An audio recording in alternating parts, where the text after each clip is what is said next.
Abivax, c'est une société qui développe un traitement dans les maladies inflammatoires chroniques de l'intestin et qui est maintenant en train de terminer la phase finale de développement de la molécule en phase 3. L'histoire est très originale parce que Abivax initialement développait un médicament pour essayer d'empêcher la réplication du virus du sida. Et c'est en testant ce médicament chez les patients dans le sida qu'on s'est rendu compte que leur inflammation dans l'intestin était réduite. Et grâce à cela, on s'est rendu compte que chez les souris, il y avait un effet anti-inflammatoire important, ce qui a amené ensuite à faire la phase 1, la phase 2 et là, récemment, cette phase 3 d'induction très positive pour les patients. Donc l'art de développer le premier de sa classe, c'est d'essayer justement de bien comprendre comment ça fonctionne et de dérisquer dans les essais cliniques tout ce qui pourrait ne pas aller. Et un médicament, c'est la combinaison, encore une fois, d'une efficacité et des effets secondaires. Et ce que vous voulez, c'est qu'il y ait un rapport bénéfice-risque qui soit favorable. Et ce qui est formidable dans notre étude,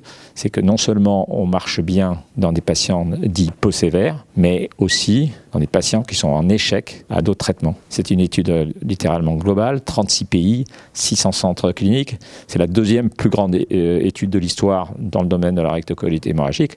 Et d'après les experts, c'est la plus belle jamais faite, parce que les résultats qui ont été montrés, notamment l'effet placebo, est le plus bas jamais enregistré dans une étude de phase 3.